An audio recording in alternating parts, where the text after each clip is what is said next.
Howdy y'all, I'm Anna with Always Right, and in today's kind of writing vlog, it's gonna be different than what I had planned. But it is going to be a little talky writing vlog and just kind of chilling. It's not gonna be very writing focused, it's not gonna be very scripted, but I'm gonna talk to you about the good old Texas storm and we'll just chill. So I put like a splash of makeup on today.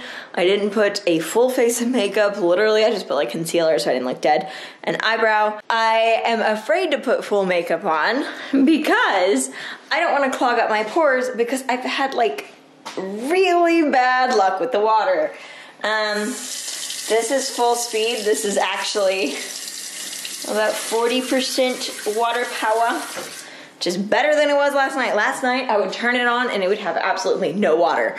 So yeah, if you didn't know, last week Texas got hit by a storm and I've had really low water and a lot of issue with like my water, so I haven't been able to wash my dishes. But let's get a cup of coffee. I'm just gonna do Keurig today because it's a little late. I got donut shop, yay.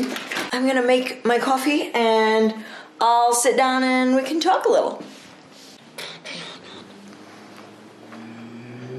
Okay, not okay. Got my coffee and we're good to go. Okay, so if you did not know, Texas experienced a like monumental historic storm last week. And oh boy, yeah, I've literally been kind of outlining, playing with the idea of this like apocalyptic book. Like that was kind of my third book that I was planning to outline in 2021, and I've basically outlined it. And oh, I have some notes. I have some serious notes from this last week. Question for the video. What utility do you think would be the worst utility to go without? I'll just kind of simplify it for you, like electricity or water or gas. Those are kind of the three main utilities, especially like out here in Texas. So Texas lost electricity and water and gas. And when I say gas, I don't just mean like gasoline. When I say gas, I mean more of like natural gas, you know, that comes to your house, you know. For example, I have a gas fireplace, you know, so I just turn a little knob and it'll whoosh, fire. I also have a gas-powered water heater and a gas furnace, aka like a gas heater. So what do you think is the worst utility to go without? I'm curious, let me know down in the comments. Personally for me, ooh, I would definitely say water, because the reason is without water, you can't shower, you can't flush your toilets, you can't do your dishes, you can't cook. Really? When I say you can't cook, I mean like you can't boil water, so because there's no water.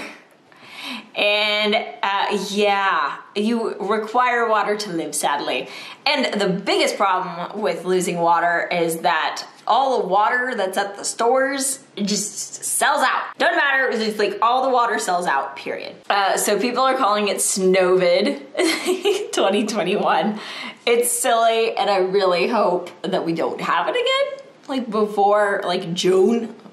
Not saying I'm looking forward to like the summertime, I'm just saying looking forward to when things return a little more to normal, even like the craziness normal. Water is definitely the one for me. I've been without water. I showed you like how strong my water was out of the pipes, and that's like really significant. That's like you can shower pressed up against the wall right under the faucet as it like barely dribbles out, but it's still warm enough that you can shower in it and it won't be like a cold shower. It's just been an absolutely crazy week because it's like being in West Texas, I've experienced like power outages, stuff like that.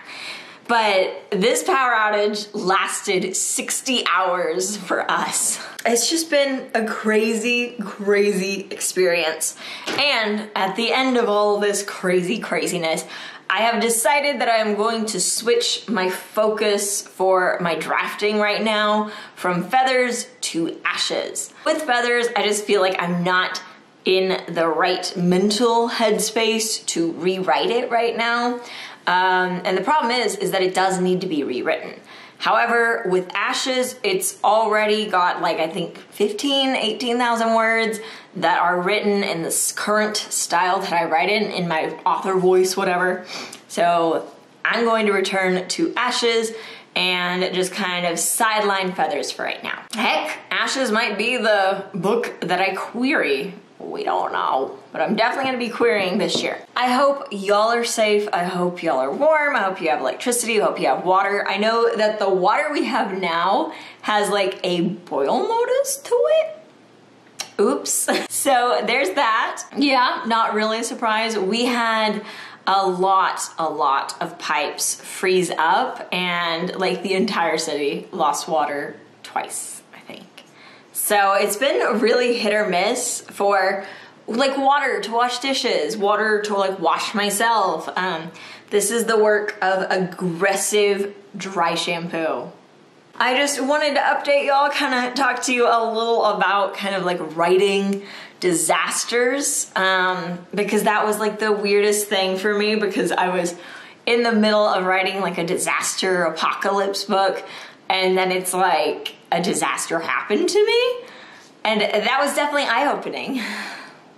There's a huge difference in the cause of the disaster, but I mean, still, the way that people reacted, the way that the government reacted, the way that I personally handled it was different than I had expected it to go in the book. For example, when we lost power, we couldn't heat our homes. Yeah, there was one day, I think it was Monday, where the high of the day was lower by like 3 or 4 degrees than the regional record low. That was the high for the day. So we broke a lot of records here in Texas. Not a good thing, but we did. I've experienced power outages before. This is not a new thing. This is not like revolutionary. But when the power went out, I always like to think to myself that, oh, I have things I can do, like I can read my book, I can read like a book, I can search the internet, I can watch videos, I have my computer, I can play like my handheld games that I've charged. Like there's things that I can do that make me still productive. And then it's like we went through it. So I'm gonna go a little, I think it's psychology on you today, a little lesson about Maslow's hierarchy of needs. I was planning on doing like an author-tube video about this, but I'll just throw this in here briefly and then do a more expanded video on it later. But Maslow's hierarchy of needs is basically a triangle, like right this one, and it has different levels, and those are kind of different needs. For example, there's basic needs, there's physiological needs, and then there's the self-fulfillment needs.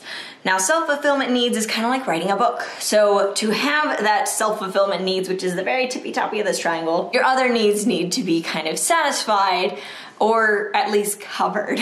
And since the base of the pyramid is literally warmth, food, and water, and I was kind of like missing one totally, and then the second, like water, was iffy, all of my focus drained from like the top of the pyramid, the creativity part, writing a book, doing self-fulfillment, reading, playing video games, all of my like higher needs, like creativity and just kind of distraction and fun, they just shifted, all my focus shifted down to the basic need of warmth, food, and water. It was an absolutely crazy experience, because I like to think, that I'm an adult, that I'm cultured, that I'm not just a basic human.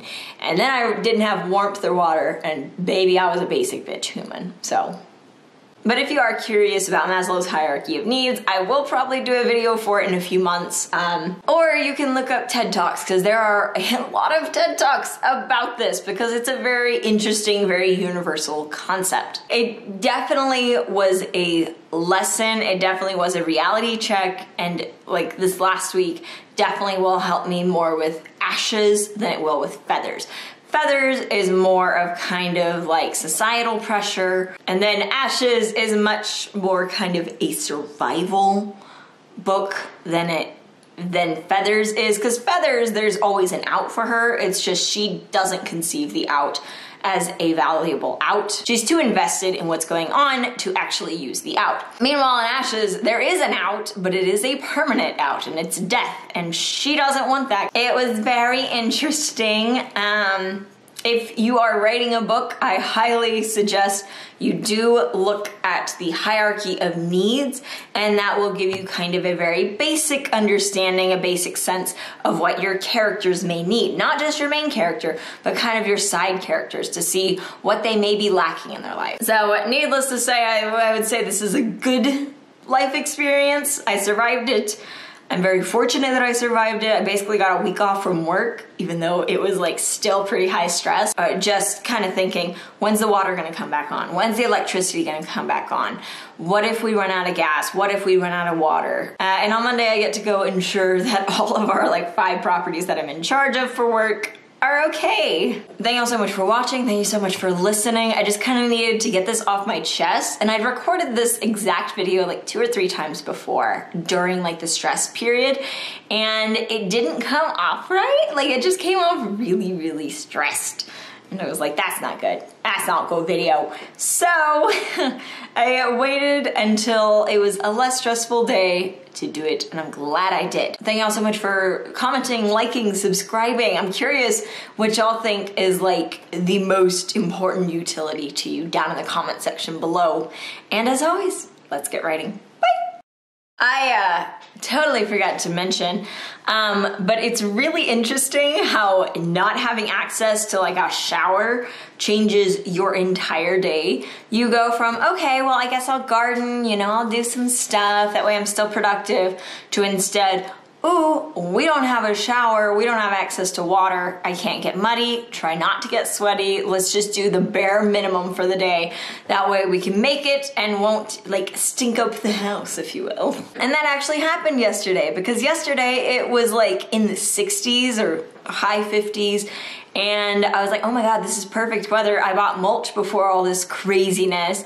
Let's go put the mulch out. And then I realized, ooh, let's not get disgustingly dirty, because we don't know if we'll be able to get clean. Same with makeup. Like I have been too cautious to put more than just like eyebrow and a little concealer and lipstick on, just in case we don't have water at night, because that's what's been happening a lot recently. It's just been fascinating to see on a personal level the changes that I have subconsciously made and consciously made. Like, no, we won't garden. We won't garden until we get an all clear from the city that we will have all the water. Moral of the story, Anna probably would not have survived back in ye olde days. Here, let me show you outside.